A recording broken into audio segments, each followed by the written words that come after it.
Preheat your oven to 425 degrees. Bought these at a farm stand. If you don't have these extra large tomatoes, just use whatever you've got. We're going to core the tomatoes, cut the center out, and then I'm going to cut them all in half, and we're going to put them on a baking sheet and pop those in the oven. Just take that core right out. Now I'm going to peel and slice up these onions, and then I'm going to chop them a little and sprinkle them right on top of the tomatoes. Now I'm just going to sprinkle them right on the tray with the tomatoes. Here I'm just going to peel the garlic, and then I'm going to chop that up a little bit. I kind of counted that as one because they're small. These I'll cut in half or in thirds, and then I'm going to pop those right on that tray. Okay, now I'm just going to sprinkle them on here. Now I'm going to hit this up with some olive oil and salt and pepper.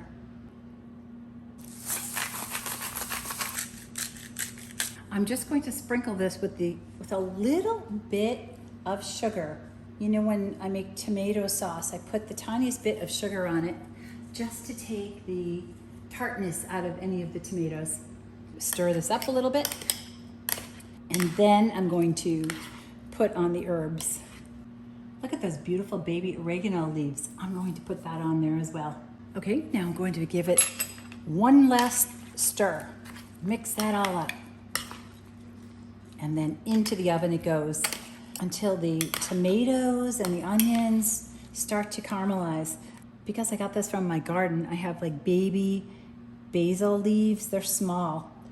If you're buying the basil at the store, roll it up and slice it. You want smaller pieces.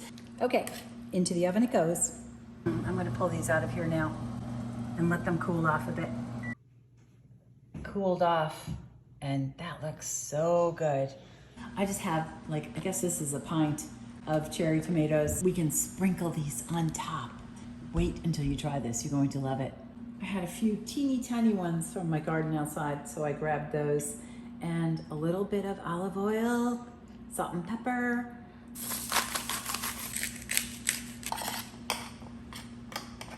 Okay, into the oven they go. The oven is still at 425 degrees. I've just ladled some of the tomatoes into my blender, and you can see it's about half full. And also take note, look how much liquid there is from these heirloom tomatoes. The heirloom always have a lot more juice in them than, say, a plum tomato. So I am going to add some broth to it, use either vegetable broth or chicken broth, but I won't add as much to the heirloom tomatoes as I would if I were using a drier tomato, like a plum tomato. Now I'm just going to pour this into my pot, and I'm going to do the same with the rest of the tomatoes. Now I put this on the stove top, and I have it on a medium temperature, and I'm just going to give it a little taste for seasoning. This is where you correct your seasonings if it needs more salt or more pepper, or if you want to put any other flavors in it. I felt like mine needed a little more salt and pepper, so I'm adding it now. You can leave the soup just like this and just make it a tomato soup, and it's so delicious. But I do like to make it a bisque, so I'm going to add a little bit of cream to it just before I end up serving it. Let's take a look at these cherries. This has been 10 minutes. Oh boy, those look delicious. Look at that. Cooked down, just gorgeous. I do want to just give it a little bit of a kick, so I'm going to add a little bit of cayenne pepper. Feel free to add a little more if you like it a little spicier, or leave it out. Now I'm going to add in up to a cup of cream to give that a stir for the color change. Now, because these are heirloom tomatoes, the soup is a lot lighter than it would be if I were using all red tomatoes. I'm going to turn the heat down to low because I do have cream in it, and I don't want it to boil. I just want the soup nice and hot, but not boiling. So right here on top, I've just added the tiniest little splash of olive oil, just to give it a little bit more depth. So that's ready, except for the garnish. look at those delicious roasted cherry tomatoes. That on top of the soup is so good. Okay, the last thing we're going to do is make the grilled cheese. For the grilled cheese, I've got nice Tuscan bread, and I've got 3 different cheeses. You can really use whatever cheeses are your favorite. This is a mozzarella, this is a sharp cheddar, and this is a provolone.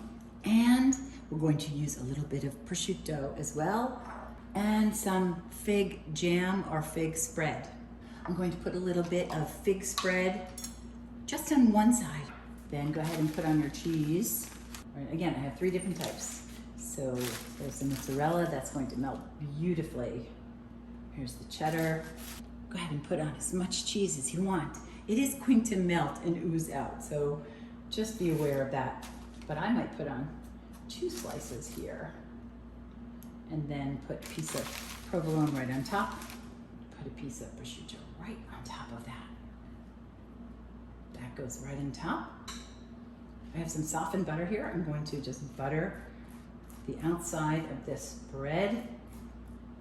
I'm going to do both, and then I'm going to put it right onto my hot pan. Now, I'm just turning this heat down a little bit. I'm going to put the sandwich right on top, butter side down, and now I'm going to butter the other side.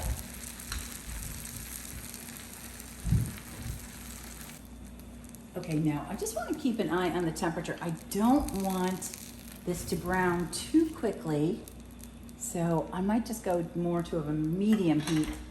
And to get that cheese to melt, I'm just going to put a cover over it. Keeps the heat in and it will melt the cheese. Let me check the bottom of this. I feel like that's browned. Look at that. Oh boy, does that look good. Okay. Oh, by the way, I did turn the heat down to more of a low temperature. Put the cover back on for another minute, and that should be ready. I just ladled that in to add some of these roasted tomatoes and some fresh basil on top. Just look at that. Oh, I wish you could smell that. Okay, now let's get the sandwich. Wow.